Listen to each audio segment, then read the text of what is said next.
Hey everybody, Keenan Gray here from DieStat.com, bringing you an exciting edition of DieStat Discussions. A very big week in high school cross country this week. We're taking the trip all the way over to Minneapolis, Minnesota for the Roy Griak Invitational, and defending girls champion is making her way back there from the state of Colorado. This is Ella Hagen out of Summit High School, coming off just a great race at the Liberty Bell Cross Country Invitational and trying to make it back-to-back wins at Roy Griak this Friday. And you can catch that action on runnerspace.com. Ella, pleasure to have you on. It's been a whirlwind of a year. You've seemed like you've been all over the place when it comes to like racing with the U.S. Mountain Running Championships. You got your Hoka deal for NIL. And now next fall, you're going to be heading off to the University of Colorado to run for the Buffaloes and Coach Carlson. Kind of just take us through this last year and just, like I said, it was kind of been a whirlwind for you. Yeah, it's been pretty crazy and, a lot of fun, a lot of opportunities that I'm incredibly lucky to be a part of. And, it's kind of incredible just the places that the sport took it. So obviously, through the high school cross country track season, I also did high school Nordic in the winter. So, I was competing all three of those seasons. And, over the track season, things really started ramping up between taking visits to schools and kind of starting discussions with Hoka and such like that. So, yeah, it was definitely a crazy year, some really, really high moments and some, rough ones too, but been kind of all around. Raced Arcadia, raced obviously last year Nike Cross Nationals, and then I was racing a few trail races and such this summer. So it's been a lot of fun. Now, for those that don't know where Summit High School is in Colorado, it's in Summit County. The actual town, remind me again what it is. I'm in Breckenridge, Colorado. And the elevation in this area is 9,000 feet. Now, anybody can process that and be like, why would anybody want to run at 9,000 feet? But you do that on a daily basis. What is that like? Because I grew up at sea level, and I will never know what it's like to even run at 4,000 feet. It's definitely challenging in many ways, but it's also really rewarding, and I think definitely aids in a lot of things. Obviously, building our VO2 max and just our aerobic capacity is not necessarily easier, but we definitely get benefit from it. We don't necessarily do as much mileage and such just because everything counts a little bit more up here because you have to exert so much more. There's definitely challenges. Me, for one, a big one is just the turnover and the speed, especially kind of at the end of races. It's hard to train because there's just a lot less oxygen. So muscles can't be, firing as quickly. So kind of to combat that, we'll do downhill training and stuff just to try and get overspeed in. But it definitely has its positives and its negatives. We go down to sea level and have a lot of fun. It's like, wow, you can breathe. Totally, and I obviously, like I said, I grew up at sea level. I know what that's like. But if I went to Colorado, even at 3,000 feet, I'm gonna have a panic attack probably, and it won't go very well. But to your point, you talk about how like what does the mileage look like? Because you said that you guys don't run very much, but so what does usually a usual week look like for you guys? It obviously depends. We have very varied mileage depending on the person. I supplement with cross training, usually at least one day a week, sometimes more. This year, we've kind of began to up it a little bit, but I'd say pretty consistent through high school. I've been between 35 to 40, sometimes as low as like 28. Just kind of depends on the week and what we're doing. If we have races, then we might not have as much mileage to do the long runs and stuff. So it does depend. My highest mileage that I've ever hit up here is like 50. So that was a fairly long, like fairly high week, but I have never gone up that up here. So Now, I don't know if there's a calculation that involves with because you said that running these miles also means potentially it could mean more miles. What could 50 really be at like 2,000 feet? honestly, I don't know at that point. Just it depends. Obviously, sometimes we're going slower, and a lot of that, but I mean, I think it could probably get up to 55, 60, even more, depending. I think usually, like we say, like a 6 mile run can be close to like a 6.5, 7 mile run, just depending on terrain and stuff. Now we do a fair amount on trails, so that also kind of contributes to it, because like a 6 mile trail run is a lot harder than a 6 mile like road or bike path run. So it kind of, there's a lot of factors into that, and it's kind of just about listening to our body and what's worked for us. So Have you benefited from the high mileage, or is it the lower mileage that has really helped you out? Because you also talked about cross training a little bit as part of your training. um I find that a good balance works. Obviously, working on kind of having a progression throughout the 4 years, and obviously now kind of getting a little bit higher than I was when I was a freshman and sophomore. Um, I don't necessarily want super low mileage, just because I do want to like keep up with it. But yeah, definitely finding a balance. And yeah, I usually cross train on Sunday, so that's anywhere for like from an hour to maybe an hour and a half, sometimes a little bit more. So that supplements a little bit of the aerobic just training in that sense. But yeah, I think it's about finding a balance and just finding what's going to beat up your body too much, and what's, where you can recover enough to come back for the next week, month, etc.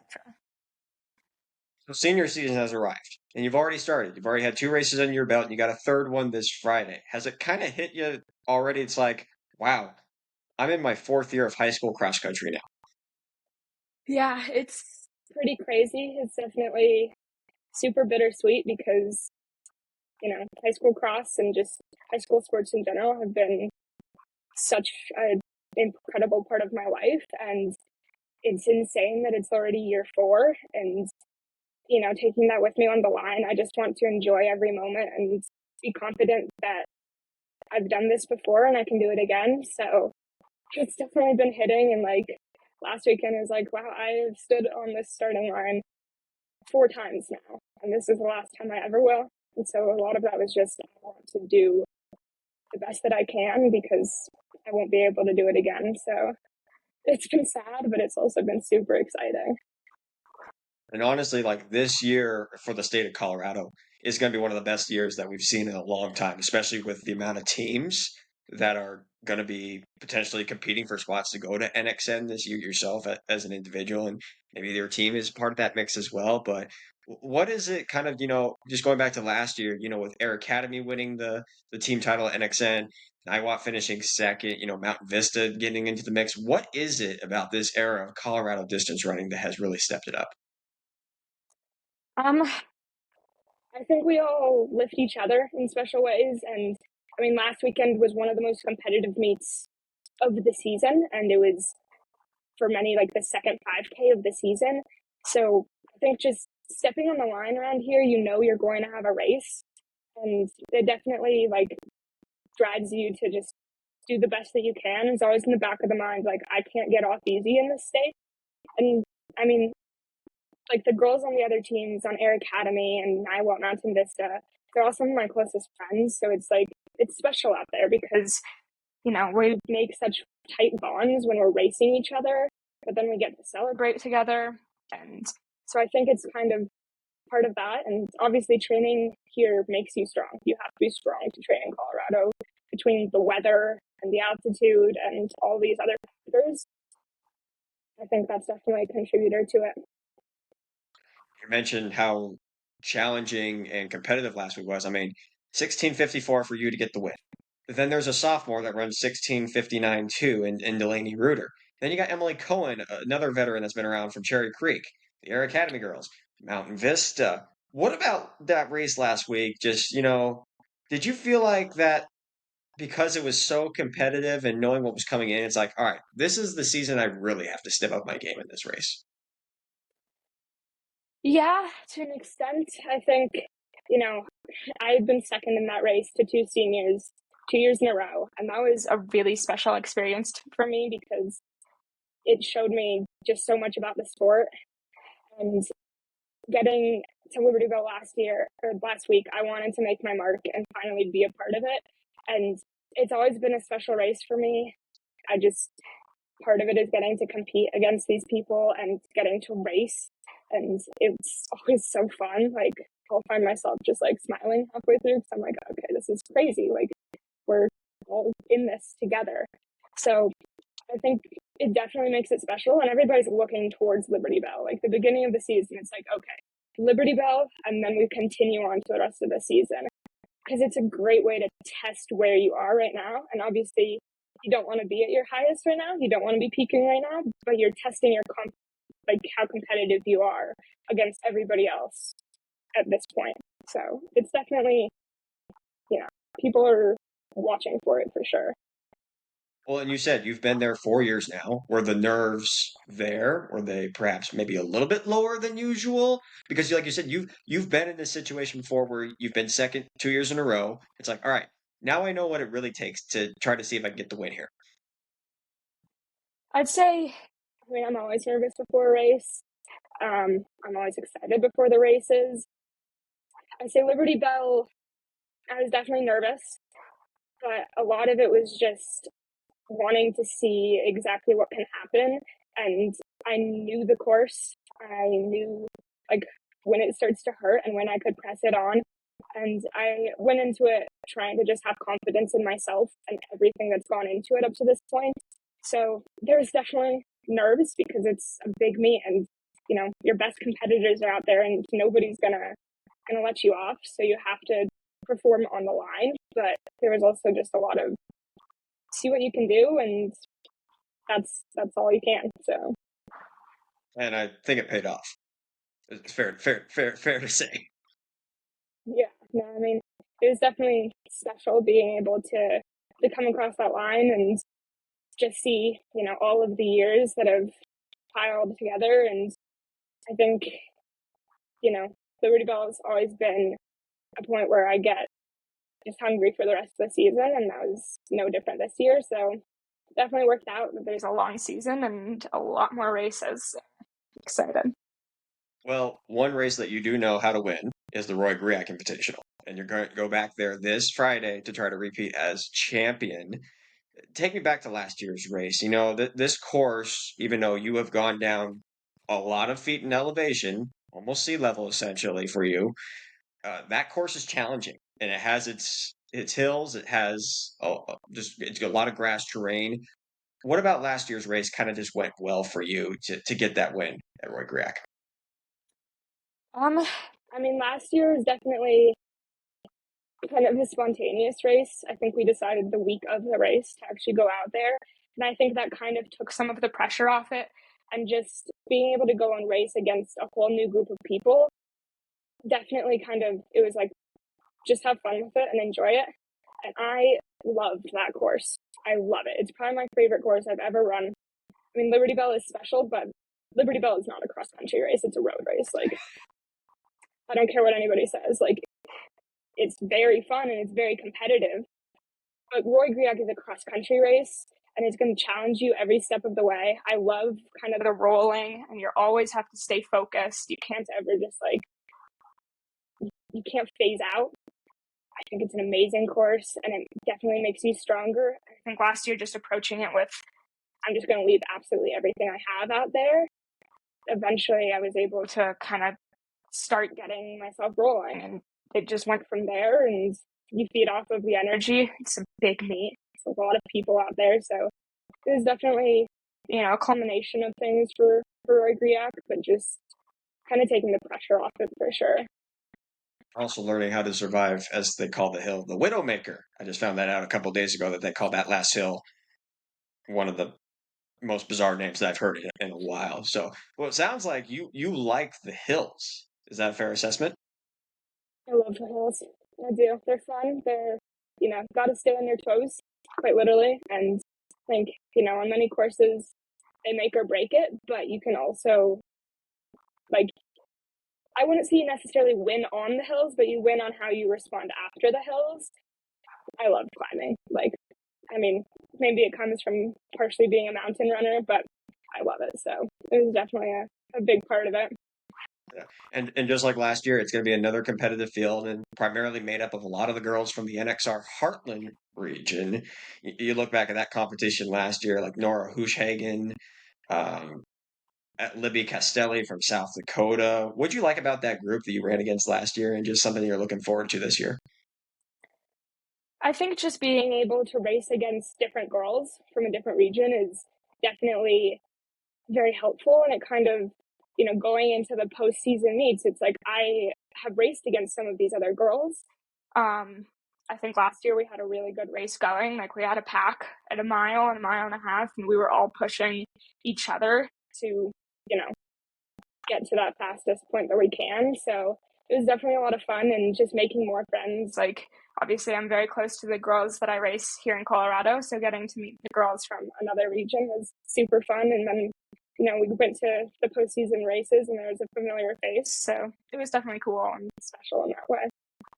When you look at the time last year, which was 17:55, which for that course, really good. Now, I've never been to the course before, but I've heard it's challenging. Do you feel like senior Ella Hagen is in a much better place training wise than Ella Hagen was as a junior to run potentially a faster time?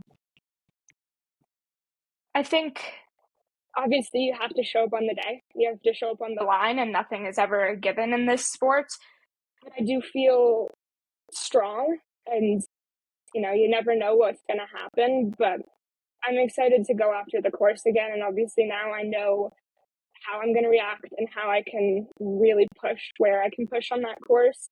So definitely excited to see what can come out of it. But yeah, I mean, as good as I'm feeling, I have to feel good on the day. So definitely excited, but you never know.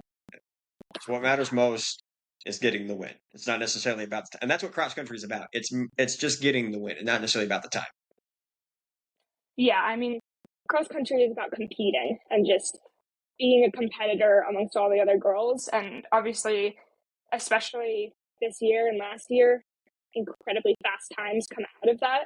And it's super cool to see how fast kind of the sport is getting. But at the end of the day, cross country is just about racing. What's your favorite part of the Roy Griak course? I think between roughly mile, like 1.5, 2, between mile 1 and 2, probably upwards to like 2.25 miles, it kind of gets, you go down a fairly steep and descend into the bowl kind of, and then climb back out of it. I had a lot of fun throughout there. It's just rolling. You could really get your legs pushing. Obviously, some like climbs where you could start to feel the burn, but also try and put the pressure on. I had a lot of fun through there. And then, I mean, the finish stretch is very fun because you kind of come from above down to the finish. So it's just fun to start seeing, all of the people, and you're running off of adrenaline at that point. So that's also a ton of fun. And it's just like get yourself to the finish line. Coursing's pretty awesome in general, though. So hard to choose a favorite part. Folks are hearing out there, Ella Hagen endorses the Roy Griak Invitational course. If anybody wants to go check it out, she highly recommends it. So, part of the, or also reason why you're such a good runner is this Nordic skiing background. I mean, at what age did you really start skiing? I'd say I kind of really started Nordic skiing in sixth, seventh grade.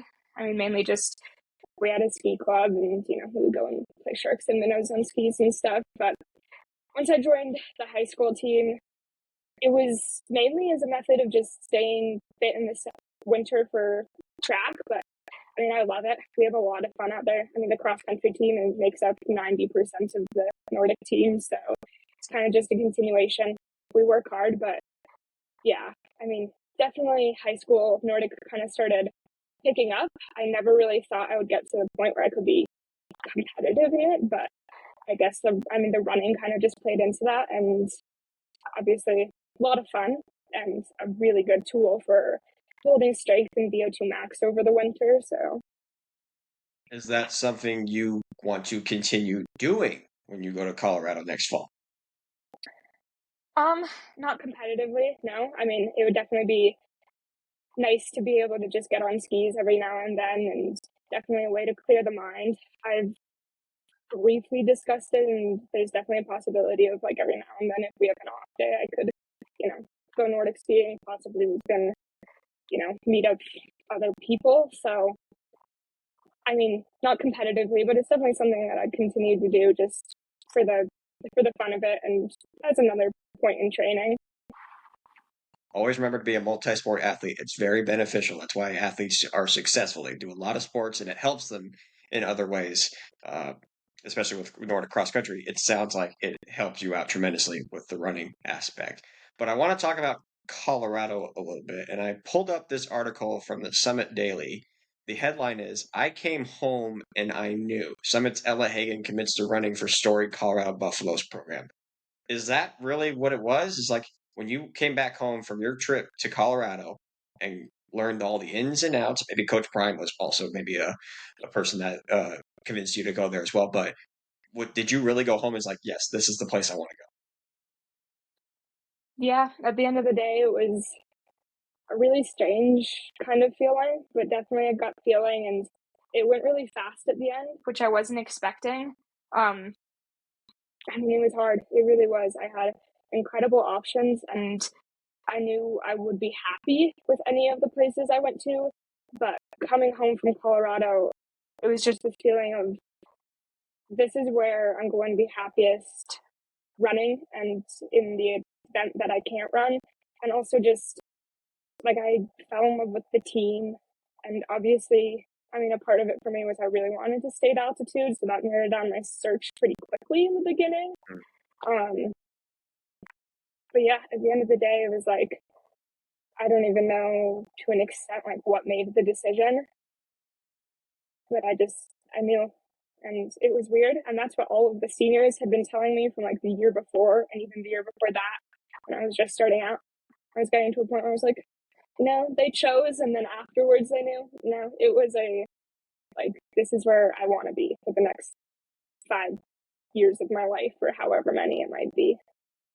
And that's a tough decision to make. Obviously, when you go through so many schools and you're learning not about the school itself, but you're learning about yourself as a person. It's like, can this place be the right fit for me? Can I see myself here for 4, maybe 5 years, depending if I redshirt my freshman year? And obviously that seems like that was the case for you. And it's really not that far from home. No, yeah. I mean, it's close, not close enough that, like I feel like I'm not getting out there, but it's definitely nice to be able to be close. And I mean, like my current team, the high school team, has been such a big part of this that I'm really excited to be able to like go and watch their meets on days where like maybe we have a rest day or whatever. And my brother is close, so I can go and visit him, and definitely excited for it. Like I can still watch my team in the state championship, which is going to be really special because they've been a part of my life for the past 4 years. So And I'm sure those girls would really appreciate you coming in back and supporting your alma mater. The other big thing is with Colorado joining the Big 12, it's like the Big 12 has become a super conference when it comes to cross country and track. I mean, I'm talking obviously Colorado, BYU, Iowa State, Utah, Oklahoma State. I mean, the list goes on. Was that also another appeal? It's like, this is going to be a very competitive conference for me. um I mean, it definitely was something that excited me a lot, and it's going to be so competitive. There's going to be such amazing races, like no matter where you go, and I'm so excited to be a part of that, and just being able to compete in such an incredible like region. It wasn't necessarily like that's like something that made the decision for me, but it was definitely like it's going to be fun. It's going to be like a ride for the next however many years.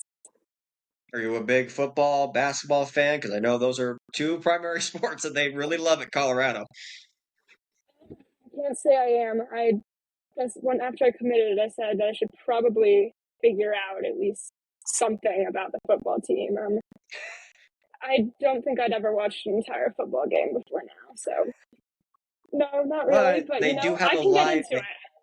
they have a live buffalo though that they They bring do. out for every I race. saw Ralphie, and I fell in love with her. I'm obsessed with Ralphie.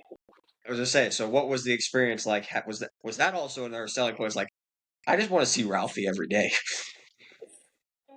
I mean, Ralphie's definitely a benefit. Like, there's so many buffalo. Like driving from here to there, we see a bunch of buffalo, and then I was like, oh, Ralphie, like, definitely a positive. Like, But are they? But are they Ralphie though? they are not Ralphie. Apparently, what I heard on my visit was that like nobody actually knows where Ralphie is kept on the campus. There's like a very few people that actually know where she's kept, so it's like a very secret Ralphie location. Maybe it's my goal to figure out where Ralphie is kept. I have a few years. Like, You got time to figure out where Ralphie is, and also learn a thing or two about football and enjoy what the Coach Prime effect has going on there. yeah, So a couple things I want to leave with you. Obviously last year was a great year for you. NXN 10th overall, an All-American finish. It was your second time at NXN. This year, the NXR Southwest is just going to get challenging and challenging. When you look at it, because you add the Utah schools in, especially with like Jane Hendegren and Lily Alder from Timpview High School, what excites you about the Southwest region, and what's to come when you guys have to toe the line together in Arizona in November? I think it's going to be very special for sure. I mean, the past 2 years as a Southwest individual have been super special. And, like, we're so strong out there. It's a lot of fun because we're racing with each other once we get to NXN. Like, last year I had Gianna right around me, and, even the girls from teams, like, I could see Bethany, I could see other girls from Air Academy around me. So it's definitely special because, like, once you get to the end goal, you're racing together. And that was super cool. It's going to be a competition. I mean, nobody's gonna let it up at all. I think NXR is going to be pretty cool because, we all have similar dreams. We're all fighting for them, and it's going to be a race, and I'm so excited. I mean, that competition, just that aspect of being able to toe the line with those girls is part of what makes the sport so special. And, we'll just show once again, we did it last year, we can do it again, how strong the Southwest region is. I totally forgot about Gianna Raymer too, the eighth grader that won NXR last year, of course, now a freshman at El Dorado in New Mexico. But is it safe to say the NXR Southwest is a gauntlet? I say, again, never know what's going to happen on race day. And there's some super strong girls out there from other regions. But when we come together and we're pushing each other, I think it's pretty safe to say that we can be pretty strong out there for sure. Yeah. And someone really good is going to be unfortunately left home this year and will not get their chance to race. But that's sports. That's what happens sometimes. But you try to move on, and obviously there's other opportunities along the way. So Ella, one of the things I like watching when I see you race is those iconic glasses you wear. I'm waiting for the end ideal to just happen here with these. Like, what's the go-to glasses we're wearing every race? Um, so I have 3 glasses that I rotate to. My race glasses, they're all Oakley's. My race glasses are carbon fiber frame with a gold lens. So they're black and Okay. gold, which upon committing to Colorado, I was like, oh my gosh, this is perfect. Like, I've raced in black and gold glasses for the past year and a half. Already done on that end. My training glasses are similar, but they're yellow and green. And then I have a pair of blue ones that I every now and then bring out. But I don't know. The race glasses are my blinders. They kind of lock me in on the race and get me to a point where I know, like, I can focus on just what I need to do and none of the distractions around me. The only race that I have not worn the race glasses for is Arcadia. The lights weren't bright enough. I was like, I'm probably going to trip over something if I wear these. Wait, this is my first year. I race in them indoors. I don't know. They're my move. I need my race glasses. If I don't got my race glasses, I wear them in Nordic too. Like, every race, glasses. That's it. What I understand because you got snow going in your face potentially. Right. I think And I make fun of people that do wear them in indoors too, because I've seen it multiple times. And you aren't the only one. Like Simeon Birnbaum also wears glasses when he's racing too. But do you remember the very first race that you had, or whoever gave you those sunglasses? Like, wear those during my race. The glasses did come from Nordic. Originally, like, the style of glasses are made for Nordic, and yeah, to kind of keep the snow out of your eyes and stuff. So originally I started wearing them in Nordic. I started with other ones, but then once I got my Oakleys, the very first race that I ran in those ones was actually, I believe, the Trail Champs last year. Was the first one. And then last cross season was my last full season, or my first full season with them. Every single race through the cross season, which, I mean, some people, the boys on my team like to tease me endlessly about it. They call them my safety goggles, and maybe they are. Like, other people have, like, safety blankets. No, I have my safety goggles. But, I don't know, they've just become, like, a part of my pre-race ritual, and I try not to be, like, too stringent on the pre-race ritual, just because things will always change, and you can't get too hung up on it. But I need my glasses. I don't know.